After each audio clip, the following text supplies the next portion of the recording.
Good day, everyone. We are Group 5 and we are here to talk about the self from various perspectives of psychology. Understanding the nature of self is the necessary basis for comprehending how social life works, for understanding both personal lives and social worlds.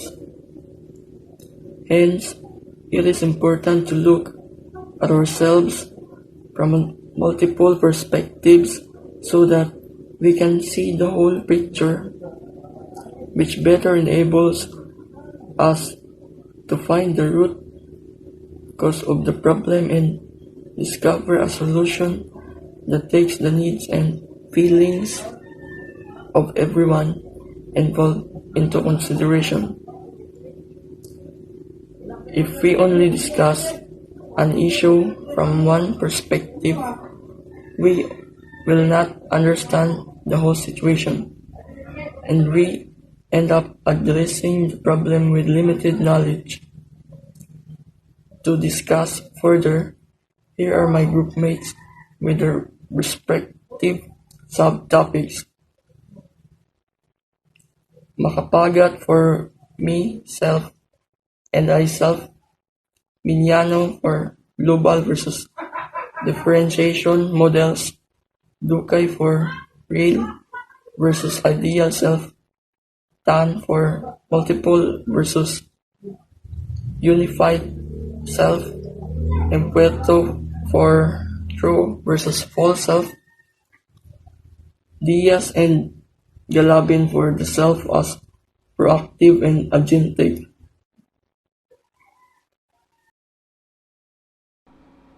Good day, sir. Good day, classmates.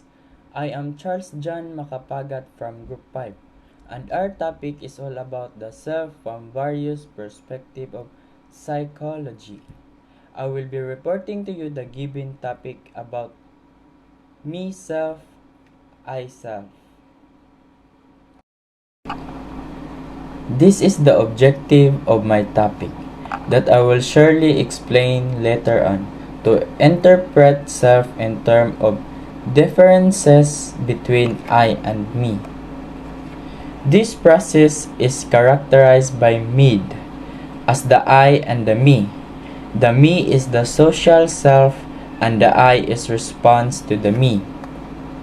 So before we proceed to the topic, let us know for a while who is mid that characterize the I and the me.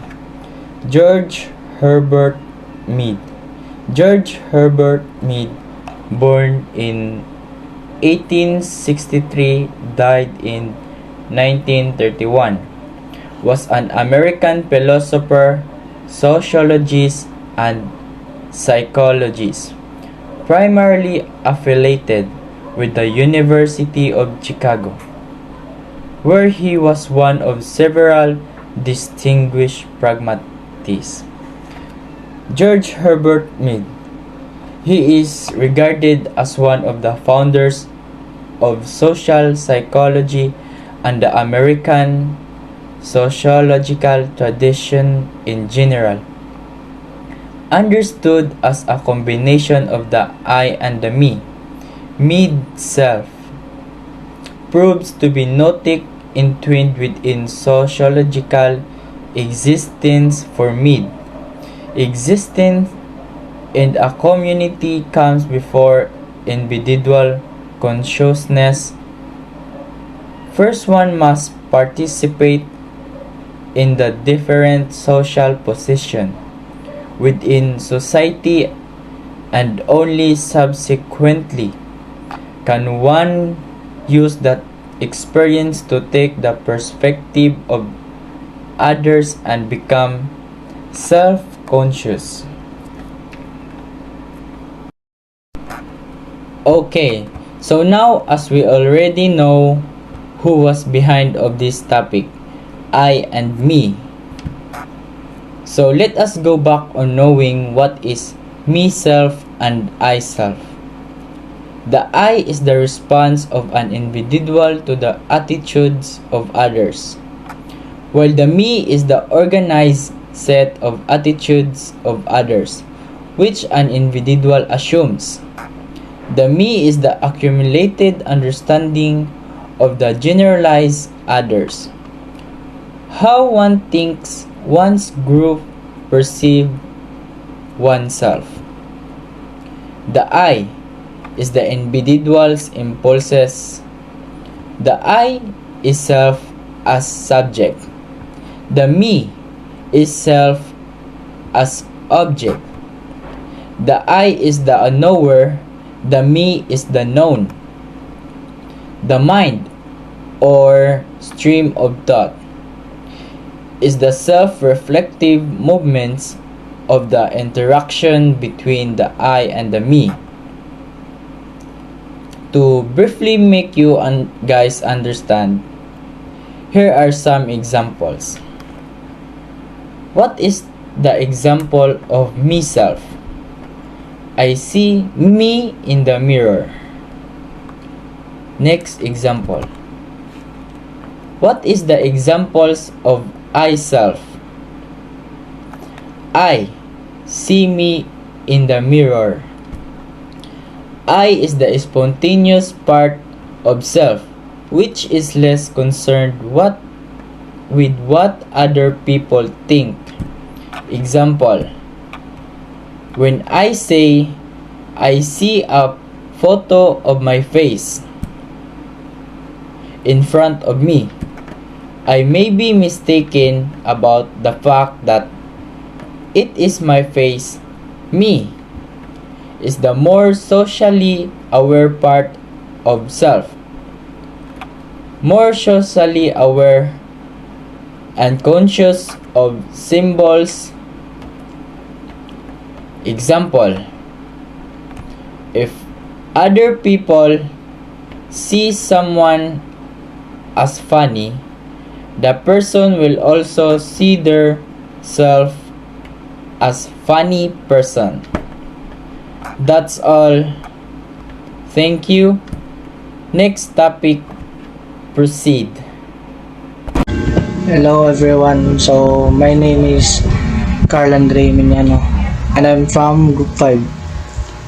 So the topic that I'm gonna be discussing is the global versus differentiation models. So global self, the groups of people that he interacts with every day of his life strongly influence him. So that sentence, I think this is very familiar to us Filipinos. And somewhat we see some people who let other people decide of what they are or what they will be in the future. And from my experience, since I came from the province, and you'll know if you're from the province, you can easily have friends or get a lot of friends. So by that, we all know that not all people in the province are wealthy, and I witness some of my friends did not finish their studies just because, or the reason is that they're not rich and that they don't have this and that. And we all know that there are already a lot of person or people who are not that wealthy but got their degree. And so by that, I can already understand that the people who we interact with every day really influences. Since in the province there are a lot of people that are jobless who just hangs around, and you know that those type of people are kind and easy to talk to, and they are funnier to be with, and that they have lots of experience that they have on them, and they can be easy to become your friend. And just by that, I can see that they are really influenced by those types of person. And next is the differentiated self. So, though affected by the presence of others, it has the ability to separate feelings and thoughts. So, this type of person is somewhat different to global self, because even though this person hang around with those type of person who are jobless and who just hangs around, he still has the knowledge to separate his feelings and not get affected or influenced by in just somewhat in just by bonding to other people. So he has this kind of knowledge with him, and enables the person to develop and sustain his unique identity, make his own choices, and accept responsibility for his behavior, and still be able to stay emotionally connected with his family and friends. So also this differentiated self also has is a family factor. So if you are really close to your family, somewhat this is already with you that, oh, I don't want to be like this and that, because you know that you want to be separated by them. You don't want to be jobless, you don't want to be just the person who just hangs around, and also your friends. And next is this, to add to that, this is Murray Bowen. So Murray Bowen is a American psychiatrist and a professor of psychiatry. He came up with the concept of differentiated self by just observing his own family, and the two factors that he discovered that affect the person is, first is the togetherness, and next is the individuality. And to sum up, my topic is that global self is a person who lets other people define himself, and differentiated self is a person who has the knowledge to separate his feelings from other people, and is unique to define his own self. And that's all, sir. Thank you. Hello everyone, my name is Jonathan Dukay, and today I am going to tackle about the real versus ideal self. So, real versus ideal self. So, in psychology, the real self and the ideal self are terms used to describe personality domains. The real self is who we actually are. It is how we think, how we feel, look, and act. The real self can be seen by others, but because we have no way of truly knowing how others view us, the real self is our self-image. While the ideal self, on the other hand, is how we want to be. It is an idealized image that we have developed over time based on what we have learned and experienced. The ideal self could include components of what our parents have taught us, what we admire in others, what our society promotes, and what we think is in our best interest. So that's my explanation about real versus ideal self. What you experience as your ideal self is an idealized vision of who you think and say you are. It's more who you want and wish to be than who you know yourself to be. It can be looked at as something to live up to, but also can be limiting, as you will believe this is who I am, Rejecting others' characterizations. Someone that thinks I am a good person can be in denial they aren't perceived by others always that way. They will often be defensive and become upset, angry, and feel hurt when their perception of who they think they are is questioned. That is why they live of trauma and drama as they view their ideal self does not match the reality of how others view them. All upsets and anger are created by our attachment to our expectations, not circumstances.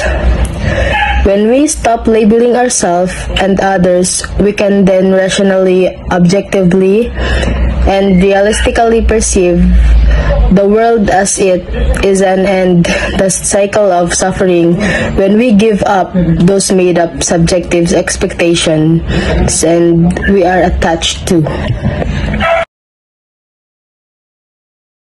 Good day everyone. I'm Jan Michael Sulturatan and I'm from Group 5. My topic is all about unified self and multiple self. Unified self. When we say unified self, it means whole, our whole self, which is personality that stays within us. The self we usually only show to people we trust and whenever we are alone. For example, this is telling our problems while crying. We feel more comfortable focusing on our inner thoughts and ideas together with the people who we trust and whenever we are alone also. We are showing ourselves, our real self, with the people that we're used to and to us. While multiple self is refers to the different ways that individuals interact within the different situations and circumstances in their lives. From the word multiple means having or involving various or different personality or attitude of ourselves that we show to each people we encounter. For example, inside the classroom, you act behaviously in front of your teacher and classmates, but outside the classroom you break the law. You act naughty, childish, informal, and etc. to your friends and classmates. Another example, when you are with your spouse or your partner, your better half, you act sweet, childish, nice, clingy, and so on. While in your siblings, you act matured or strict. Having multiple selves is having the day-to-day struggle of making decisions which either benefits or hurt the individual. A self that lasts with you and one which lives in the moment and makes most of our decisions. That's all. Thank you. Good day, sir. Good day, classmate. My name is Nathaniel B. Imberto and I am from Group 5. My topic is about true versus false self. According to the development psychologists like John Bowlby and Winnicott, children are untuned to their parents' feelings and needs. They unconsciously recognize that they need their parents' approval in order to survive. So strive to meet their needs as much as possible. True self, the child real feelings, needs, the desire and thoughts. It is pushed further and further inside the onion. Of course, we still have all of these feelings, needs, desire, and thoughts. It just that adapt to false self-dominate.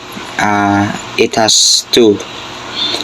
And although striving necessary in our younger years, it changed us in the false self thought and behavior patterns we develop during childhood stay with us as adult. While they used to be helpful, often to become hindrance as we get older, gain more independence. Instead, we use our healthy full self, one that functions perfectly, is allowed to us to live in our lives, but protect the true self, keeping it safe until the time we around people we know we can trust. But put simply, major component of healthy false self is awareness of personal boundaries. Is a healthy false self is that one works which stay commit to true self. Its form of useful self-protection is that shield us at time when vulnerability would not be approached or might even be harmful. And unhealthy false self, it comes from the same origins as the healthy false self. However, for our long-term well-being, effects of unhealthy false self are quite different to those of us counterpart. This false self is behind of many dysfunctional behavior, including narcissism and addiction. Winnicott defines the unhealthy false self as one of fits into society through forced compliance rather than a desire to adapt. Real life example of false self based on around certain beliefs that we take in order fit into our world better.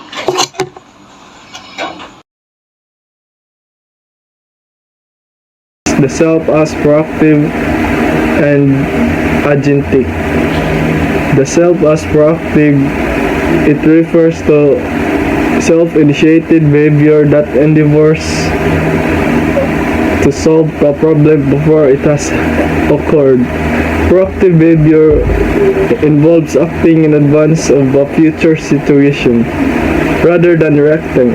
It refers to taking control of a situation and making early changes rather than adjusting to a situation or waiting for something to happen. It has been known how people become more proactive or tend to make things happen instead of waiting for those things to happen to them.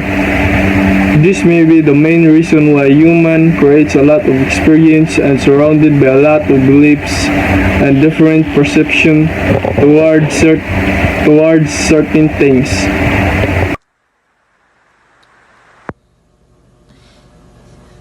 Self as proactive. Self as proactive usually measures one's ability to complete goals, controlling a situation by making things happen, or by preparing for possible future problems. Because we humans plan things intentionally, or we do things intentionally. With doing this, we wait for possible outcomes. We make our plans, actions, and decisions with the basis of our intention in life. We as humans are interested in different things. We make ourselves interested in the things we do. Therefore, acting with our intentions. For though, on the other hand, enable us to anticipate the consequences of the things we do.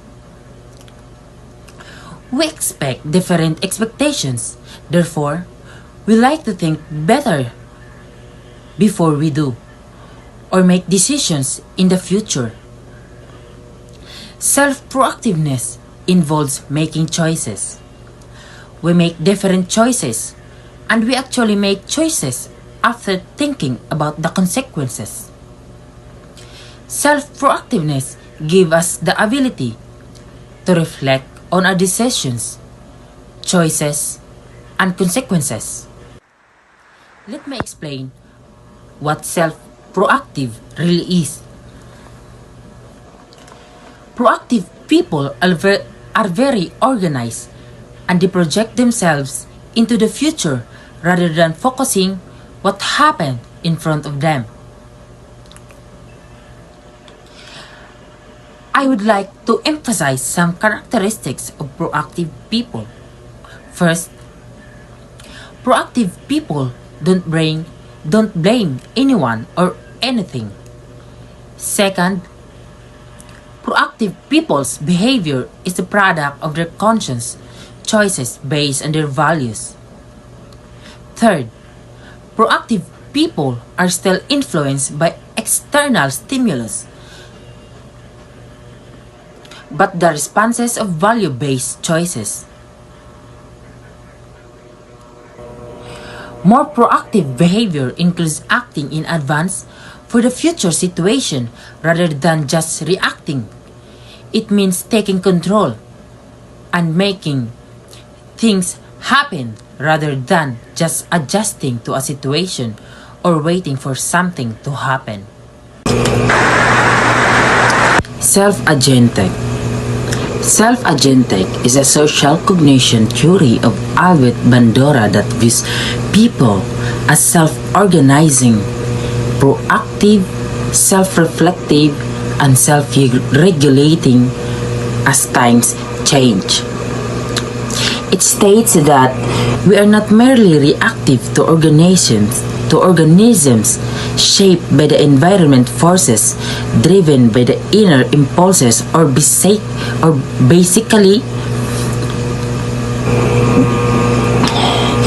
it is the capacity for human beings to make choices in the world.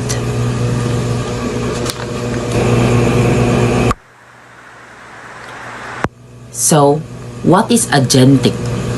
Agentic stands from the word agency, which defines as a capacity, condition, acting, or exerting power. Self-agentic are viewed self-organizing, proactive, self-reflective, and self-regulated, which we call agentic.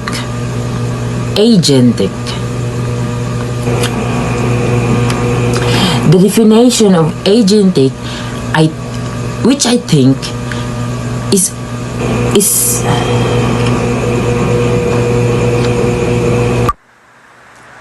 the definitions of agentic, which I think is so fantastic. A perspective that views people as self-organizing, proactive, self-reflective, and self-regulated, not just a reactive organism shaped by the environmental forces or driven by either end forces. It just means that people have human agentic to make choices that can impact the world. I also read that we have 4 properties of human agentic that was described in Bandura.